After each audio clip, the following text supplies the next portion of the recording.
अच्छा सर, एक चीज़ बताइए। हाँ। जब आप छोटे थे, आपने बताया आपके पिताजी जो हैं एविड भक्त थे, माँ को बहुत अच्छे से पूछते थे और जो मांगते थे माँ उनको दे दिया करती थी।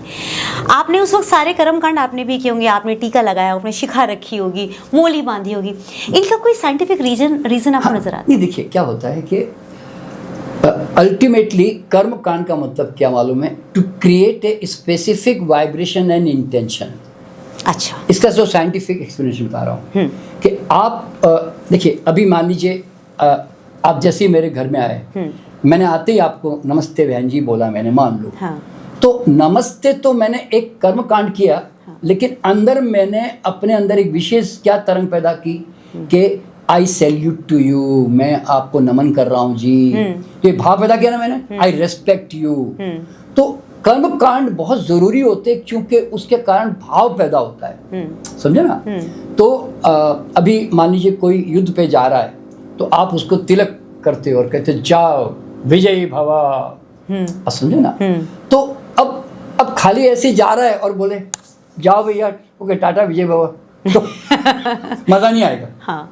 लेकिन एक तिलक लगाऊंगा मान लो, तो तिलक लगाने से उस एक पर्टिकुलर कर्म कांड से ना आपके अंदर वो भाव बड़ा स्ट्रांगली पैदा होता है, समझे ना? अच्छा। तो इसीलिए ये कर्म कांड बहुत जरूरी, देखिए बने तो बड़े अच्छे ढंग से नियम के कारण ही बने हैं, लेकिन देखिए कर्म कांड कोई गलत है मैं नहीं कह रहा हूँ। कर्म कांड के प्रति तुम जो अंधे बने हुए ना, जो फालतू ढोए जा रहे हो, मैं उसके विरोध में हूँ। मैं जनरली मैं कहता हूँ चेंज तो करो भाई, जो जरूरी वो रखो, जो गलत जो कूड़ा करकट है वो निकाल दो, फालतू के क्यों ढो रहे हो उसको ऐसे। अच्छा, अब देखिए भारत के अंदर जो है ना, हम आरती करते हैं, जो भी घर में आता है हम आरती करते हैं। इतना बढ़िया सिस्टम भारत के ऋषि मुनियों का है। अब जानते हो आरती, एक दीपक जो है एक एनर्जी है, आग अपने आप में ऊर्जा का बहुत बड़ा सोर्स है। तो आपके घर में जब कोई व्यक्ति आता है तो आप तुरंत एक दीपक जलाते हो और जलाते एक एनर्जी डेवलप हो जाती है। आपने देखा होगा दीपक जैसे जलाते हैं, मान लो अभी यहाँ पे कुछ भी नहीं है, अचानक मैंने एक टेबल पे एक दीपक जला दिया ना, आप देखोगे एकदम यहाँ का हमारी भावनाएं एकदम बदलने लग जाती है और हमें ऐसा लगता है कि कोई एक शक्ति यहाँ पे प्रकट हो गई, समझे ना? अग्नि की एक शक्ति प्रकट हो गई ना, ऐसा लगता है। तो हम वो अग्नि से क्या करते हैं, फिर हम जब उसके चारों तरफ घुमाते हैं ना, तो वो व्यक्ति के ऑरा में अगर किसी प्रकार की कोई भी नेगेटिविटी होती है ना, जो नकारात्मक तरंगे होती है, वो तुरंत जो है ना आग से वो जो है वो एक प्रकार से शुद्ध हो जाती है, यूँ समझ लें। अच्छा, ऑरा क्लींजिंग का aura cleansing basically it's a kind of aura cleaning. आपने देखा हो ना, आरती करना और किसी को नजर लगता है तो मारना, जी जी, वो सब सेम ही तो है। उसमें आप वो नींबू मिर्ची लेके यूं कर रहे होते हो, ऑरा ही तो क्लीन कर रहे हो भाई। और आरती कर रहे हो तो ऑरा क्लीनिंग कर रहे हो और ऑरा चार्जिंग भी कर रहे हो। देखिए आरती में क्या होता है, ऑरा क्लीनिंग भी हो रहा होता है और ऑरा चार्जिंग भी हो रहा होता है। इसलिए आरती करना अपने आप में एक वो सिस्टम बिल्कुल सही है, समझे ना?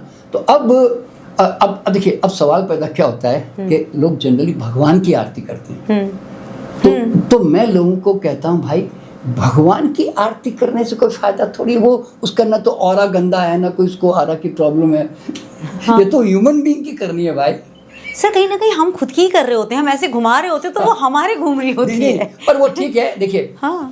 लोगों की श्रद्धा होती है तो वो करें, अच्छी बात है, उनको अच्छा लगता है जरूर करें। पर भगवान को तुम्हारे आरती की कोई जरूरत नहीं है, क्योंकि आरती का पर्पस था कि उस एरिया को शुद्ध करना, उस वातावरण को शुद्ध करना आरती करके, और उस व्यक्ति के एनर्जी फील्ड को चेंज करना, आप समझे ना? तो उसके लिए देखिए कोई भी कर्म कांड बनते हैं और बनाए जाते हैं, वो आदमी के विकास के लिए और आदमी के अंदर विशेष भाव पैदा करने के लिए होते हैं, समझे ना? कोई आपके आरती करने से कोई आसमान में कोई बैठ के खुश नहीं हो रहा होता, देखो जी मेरी कितनी मेरे नाम से कितने लोग आरती कर रहे हैं ऐसे। Who is there to please? कौन तुमसे खुश होने वाला है, समझे ना? पर ये खैर, लेकिन जैसे क्या कहते हैं कि श्रद्धा है लोगों की, कोई बैठा होगा ऊपर, थोड़ी उसकी तारीफ करेंगे तो खुश तो होगा ही शायद। तो एक वो भाव है लोगों का, तो भाई करते रहें। लेकिन सवाल है कि कर करके तुम्हें मिल क्या रहा है? सर आप बहुत प्रोग्रेसिव थॉट्स वाले हैं, बहुत प्रोग्रेसिव विचार वाले हैं। स्पिरिचुअल एंटरटेनमेंट, यानी कि 10 मिनट के लिए तुम करके फिर तुम देखो, मैं तो अच्छी तरह जानता हूँ ना। देखो मैं भी मेरे घर में, देखिए मेरे पिताजी आरती करते थे, आरती करते ही 10 मिनट आरती हुई उसके बाद में अगर मैंने कोई पानी का ग्लास लाके नहीं रखा उनके आसपास, या मैंने उनका कोई मौली धागा था वो मैं भूल गया रखना, मान लो, ऐसे जबरदस्त गुस्सा गालियां करते थे। उसके बाद में हमें मतलब मारपीट तक भी कर देते थे कि तू भूल कैसे गया साला तू ऐसे। तो भाई मैं तो सालों से देखता रहा हूँ, मेरे पिताजी आरती रोज कई सालों तक करते रहे दुर्गा की, जय जगदीश अरे बोलते रहे, हम भी यूं करते रहे।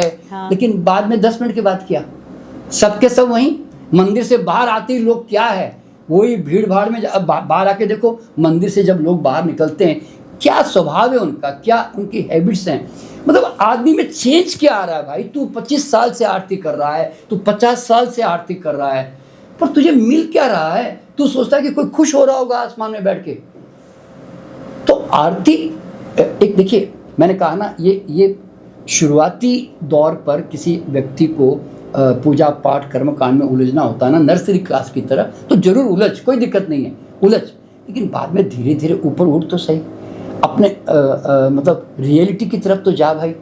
कहीं ना कहीं जाके पहचान तो सही कि तू खुद गुरु है, तू खुद बुद्ध है, तू खुद महावीर है, ऐसा पहचान तो सही भाई। पर वो आदमी कहता है नहीं जी मैं तो नीचे रहूँगा जी, मैं तो ऊपर चढ़ूंगा नहीं जी कभी, और मैं तो 50 साल, मैं तो ज़िंदगी भर जो है ना मेरे परिवार को भी इस पर झोंकूंगा और मैं भी खुद करता रहूँगा। भाई कब तक? तो इसीलिए मैं कर्म कांड का सच और झूठ क्या है वो मैं लोगों को बताना चाहता हूँ कि हर चीज़ के पीछे रीजंस होते हैं। देखिए भारत के अंदर क्या होता है, हमारे जो पूजा पाठ कर्म कांड होते हैं, तो आपने देखा होगा कि हम लोग स्वस्तिक बनाते हैं। तो स्वस्तिक बनाते ही आपके अंदर मंगल का भाव तो आएगा ना। तो स्वस्तिक क्यों बनाया गया? कि बनाओगे तो मंगल का भाव आएगा, नहीं बनाओगे तो क्यों आएगा? है ना? तो सही है ना, बिल्कुल। अच्छा, फिर आरती करने के लिए कहाँ कहा गया? घर की आरती करो, घर के बाहर जाओ, घर के बाहर स्वस्तिक बनाओ, घर के बाहर रंगोली बनाओ, घर की आरती करो। ऐसे घर की भी आरती करते हैं हम लोग, ठीक है ना। तो ये सब प्रथाएं जो है वो एनर्जी क्लीनिंग प्रोसेस के लिए बनाई गई है और एनर्जाइज करने के लिए बनाई गई है, ठीक है ना। अच्छा, अब हमारे घर में क्या होता है, पूजा पाठ में हम लोग नारियल, चावल, पान के पत्ते, फल वगैरह सब रखते हैं। अब जानते हैं कि किसी भी पूजा पाठ में देख लो, शास्त्र में भी लिखा हुआ है कि पान के पत्ते कॉमन है। तो पान के पत्ते कोई भगवान नहीं खाता। पान के पत्ते जो है आदमी खाएगा तो उससे उसको हेल्थ मिलेगी। पान के पत्ते अच्छे, हेल्थ के लिए अच्छे होते हैं। अब ये तो पान के अंदर जो दवा को डाल के गड़बड़ कर दे वो अलग बात है, वरना पान के पत्ते हेल्थ के लिए बहुत अच्छे होते हैं भाई। तो आदमी घर में पूजा करेगा, पान लाए लेके आएगा, तो फिर फेंकेगा तो नहीं पान के पत्ते, खाएगा तो सही। तो इसीलिए पान के पत्ते की प्रथा चली। कलश क्यों रखते हैं कि कलश रखोगे, और कलश के ऊपर एक नारियल भी रखते हैं। तो कलश रखोगे तो आप आधा घंटा पूजा पाठ करोगे तो वो पानी एनर्जाइज हो जाएगा, चार्ज हो जाएगा। वो पानी को फिर पान के पत्तों से बिखरा देते हैं सब जगह कमरे में, है ना, जिससे कि वो एक ऊर्जावान जल जो है वो घर में जो है बिखर जाए। तो फायदा तुमको हो रहा ना भैया, कोई भगवान को थोड़ी हो रहा है, समझे ना। और फिर तुम कहते हो जी हम यज्ञ करेंगे, हाँ, या हम हवन करेंगे। तो हवन करने में देखिए, आप हवन करते वक्त अगर आप रिचुअलिस्टिक होकर, यानी कि आप पंडित जी जो चुपचाप कह रहे हैं और तुम भी चुपचाप जो है स्वाहा स्वाहा स्वाहा, और आपका दिमाग कहाँ चल रहा है मालूम है?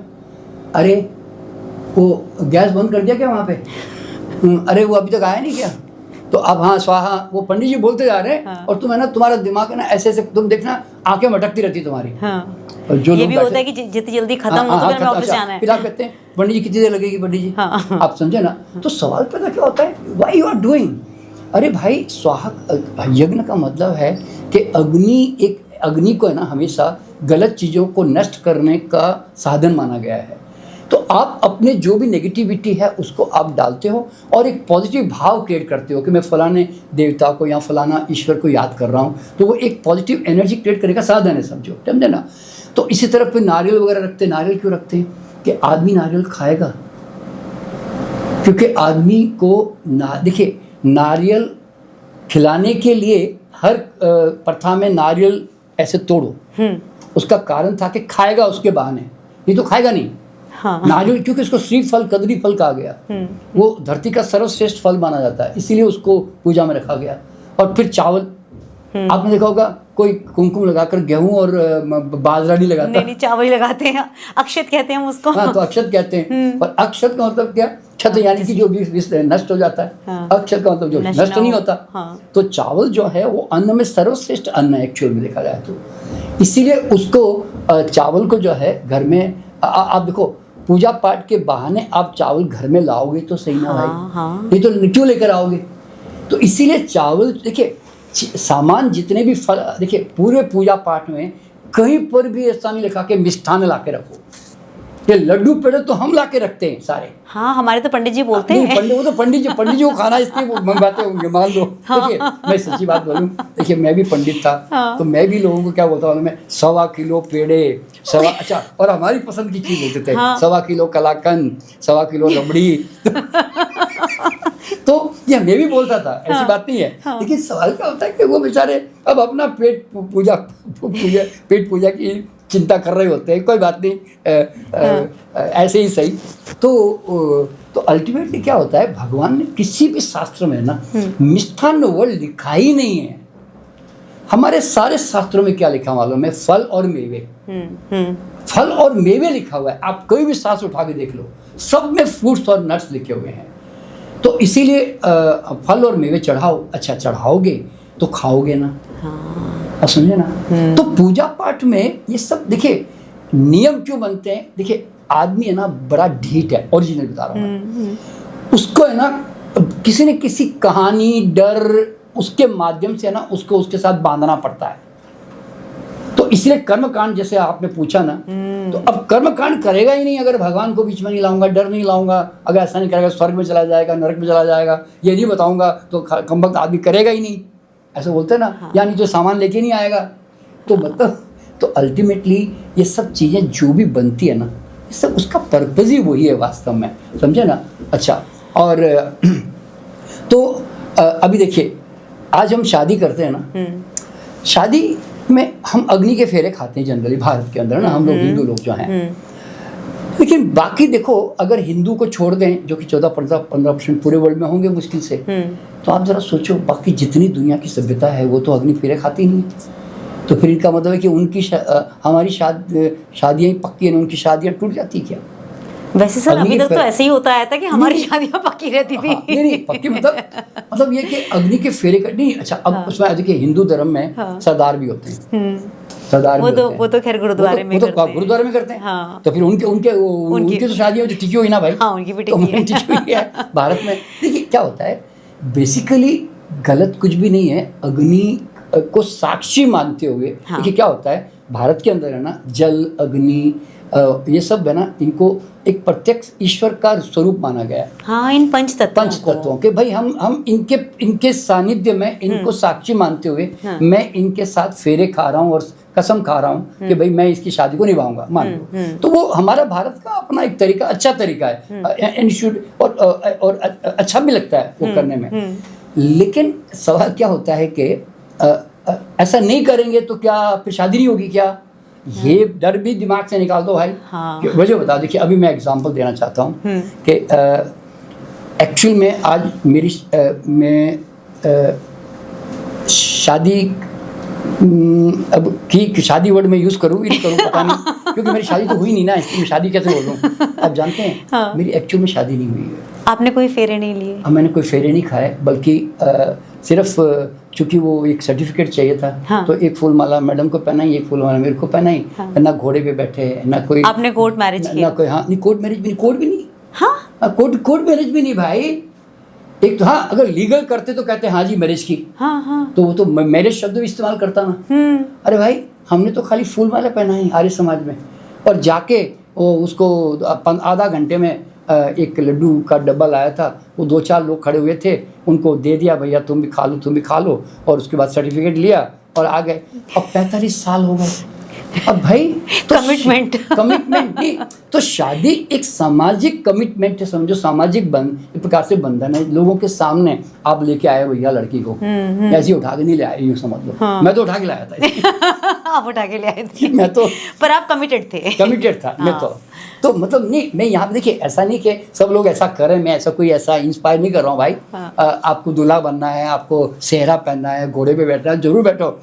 तलवार क्या, तुम भाले त्रिशूल सब लेके जाओ शादी करने, मुझे कोई दिक्कत नहीं है। लेकिन सवाल क्या होता है, तुम क्यों नए ढंग सिरे से जीवन को क्यों बनाने की कोशिश नहीं कर रहे हो? देखिए मैं अभी एक शादी में गया, वहां पर दूल्हा विंटेज कार में बैठ के आया। आजकल सर ट्रेंड है ना? विंटेज कार में बैठ के आया। तो मैं खुशी होती हूँ मुझे, क्यों?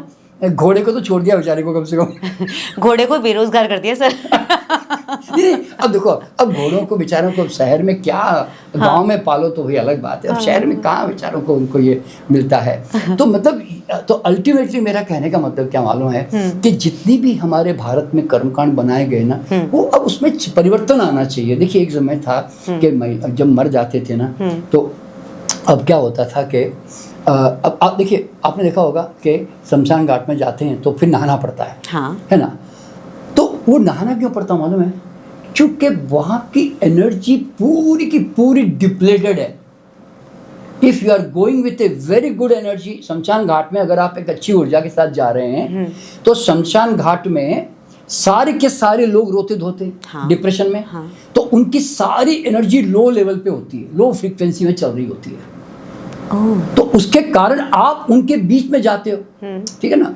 तो वहां पर क्या होता है, then you lose your energy there. हाँ सर, वहां जाके एक विरक्ति सी फीलिंग होनी शुरू हो जाती है। वो इसलिए कि you are losing your energy there, क्योंकि सब लोग एनर्जी सकर हो जाते हैं, सारे सब चूस रहे होते हैं आपकी एनर्जी, समझो, अगर आपकी एनर्जी अच्छी है तो, ठीक है? तो इसीलिए जब आपको शमशान घाट से लौटते हैं ना, अब देखिए मैंने तो कई लोगों को देखा है शमशान घाट में आते हैं और तुरंत कार में बैठ के ऑफिस भाग जाते हैं तुरंत। वो कहते हैं भाई, वो जैसे बोलता है ना, उनको वहाँ प्रेजेंस तो देनी होती है ना किसी भी तरह, तो कई लोग ऑफिस भाग जाते हैं, कई लोग अपने काम पे निकल जाते हैं, नौकरी में भी निकल जाते हैं, यूँ ऐसे, क्यों? मजबूरी होती है शायद। लेकिन सवाल पैदा क्या होता है, आपको हाथ पाँव धोना नहाना ज़रूरी इसलिए होता है क्योंकि आपके ऑरा में एक परिवर्तन आ चुका होता है।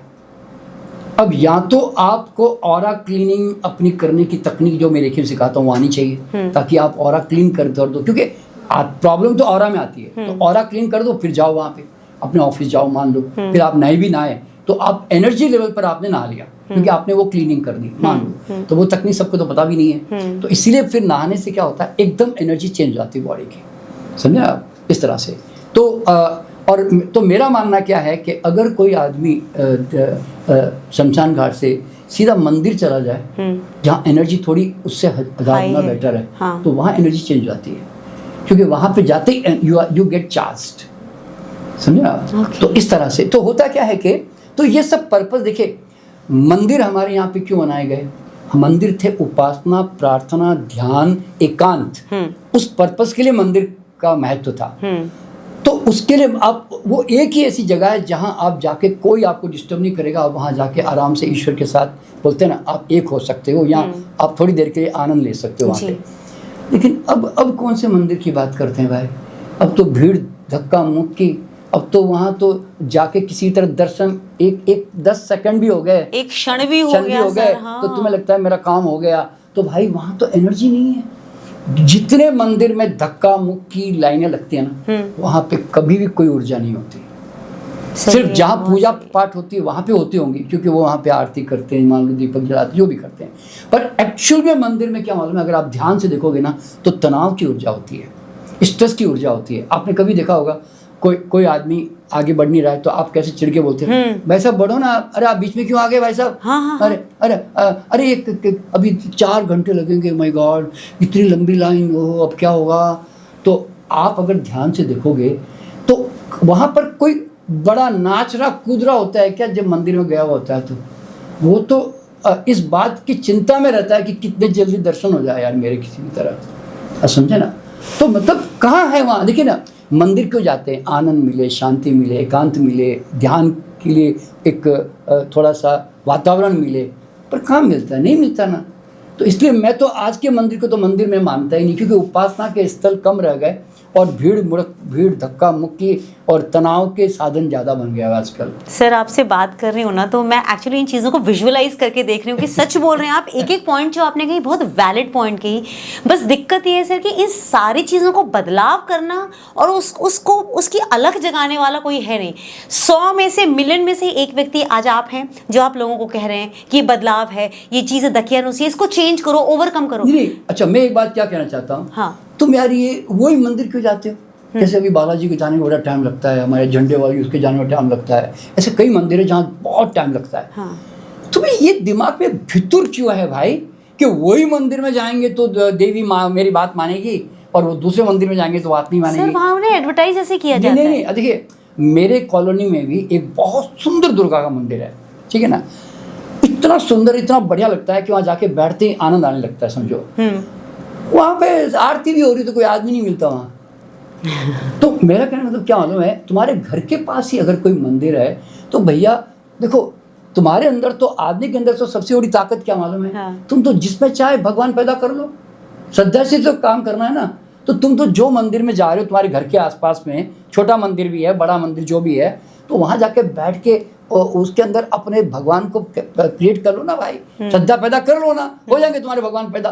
तुम तो जहाँ बैठो वहाँ भगवान पैदा हो जाता है। और मुझे तो ये आज तक मुझे ये बात समझ में नहीं आई कि घर का छोटा सा छोटी दुर्गा माँ की तस्वीर, उसको तो आप उसको रोज आप पूजा करते हो, सब करते हो, आप कहते नहीं नहीं ये वाली नहीं, ये थोड़ी छोटी है, मैं थोड़ी बड़ी वाली दुर्गा की जो मूर्ति वहाँ पे जाऊँगा, हाथ जोड़ूंगा। अरे भाई तो इतने छोटे से भी देख ले भगवान को, इतने बड़े में देख ले भाई, आखिरकार तो श्रद्धा तेरी है ना भाई। तो मेरा कहने का मतलब है कि तुम तो कहीं पर भी भगवान को पैदा कर लो, भगवान के साथ जुड़ जाओ, खाली श्रद्धा से देखना होता है बस। तो मतलब मंदिर जो है ना, ये दूर दूर वाले मंदिर नहीं, ये प्रसिद्ध मंदिर नहीं, वहाँ नहीं गए तो पाप मोक्ष नहीं मिल पाएगा ना, वहाँ जाओगे तो ज़्यादा जल्दी मनोकामना पूरी होगी ना। तो भैया तुम इस तरह के ये लालच ने इसको लेकर तुम क्यों वहाँ उस तरफ जा रहे हो भाई? तो मैं थोड़ा इसके पक्ष में नहीं रहता हूँ। तो इसीलिए मेरा मानना क्या मालूम है, मेरा तो परमात्मा मैं जहाँ बैठा हूँ वहीं मौजूद है मेरे लिए। तो मैं ऐसे कहता हूँ, क्यों प्रत्यक्ष मेरी श्वास में चल रहा है, प्रत्यक्ष मेरी आंखों में दिखवा रहा है, सुनवा रहा है, साला और क्या ढूंढूं? बेकार में को जाके मूर्ति में ढूंढूं मैं बेकार में उसको? आप समझे ना? तो मैं अभी एप्पल खाऊंगा तो एप्पल में दिख जाएगा मेरे को, तो एप्पल में वो मिठास में दिखता है मुझे पानी की ठंडक में नजर आता है। तो मेरा कहने का मतलब यह है कि कर्मकांड जो है ना, वो जीवन के लिए हमारे आवश्यक अंग है, क्योंकि वो हमें अपने अंदर भाव पैदा करने का कारण बनते हैं। पर कभी भी ध्यान में रखना, कोई भी कर्मकांड से भगवान को रत्ती भर भी फायदा नहीं मिलता। तुम करो ना करो, भगवान कहता है मेरे को मैं तो कोई तुमको आके तंग करने वाला नहीं भैया, जो भी करना है वो तुम अपने लिए करो कहता है, समझे ना। हाँ। और मरने के बाद में अगर तुम कुछ करते हो नहीं करते हो, आखिरकार आदमी तो सदगति अपने ढंग से ही प्राप्त करता है। और मरने के बाद अगर तुम श्राद्ध भी करते हो ना, जो भी कर्मकांड करते हो वो तुम अपने लिए करते हो, उसका फ़ायदा तुमको होता है। क्यों? तुम एक रेस्पेक्ट क्रिएट कर रहे हो किसी के प्रति, तुम प्रेम पैदा कर रहे हो, तुम उसकी सेवा करना चाहते हो, दिल से उनके लिए कुछ करना चाहते हो। तो it is your benefit, not his benefit. ये समझना बहुत ज़रूरी है। इसीलिए श्राद्ध नहीं करना ऐसा नहीं है, तुमको जो करना है करो, मरने के बाद जो करना है करो, लेकिन फ़ायदा तो तुमको मिलेगा। बहुत सुंदर आपने कहा। मुझे लगता है कि जो लोग बहुत खुले विचार खुले दिमाग के साथ इस पूरे एपिसोड को देख रहे होंगे वो ही समझ पाएंगे इस पूरी चर्चा का मर्म। अन्यथा उंगली उठाने वाले बहुत सारे, अगर आप आधी अधूरी बात सुनेंगे तो शायद आपको लगेगा कि आस्था के ऊपर कुठाराघात का किया गया है या कुछ गलत कहा गया है, लेकिन ऐसा कुछ नहीं है। बहुत लॉजिकली आपने एक एक बात रखी है सर, और हृदय से आपको धन्यवाद कहने का मन कर रहा है, क्योंकि हर बार ना कुछ नया पर्सपेक्टिव आप देते हैं। Thank you so much sir. कुछ नया सीखूंगी और आगे भी। आज मैं आपको बिल्कुल नहीं बोल रही कि एक गाना सुनाइए, क्योंकि आज आपने इतनी प्यारी प्यारी बातें करी है ना कि मुझे ऐसा लग रहा है कि ये सोचने का विषय है। आप सब लोग आज सोचेंगे कि जो आपने बात कही वो कितना लॉजिकली वो उसे डाइजेस्ट कर पा रहे हैं। Sir thank you so much. Thank you very much. नमस्ते।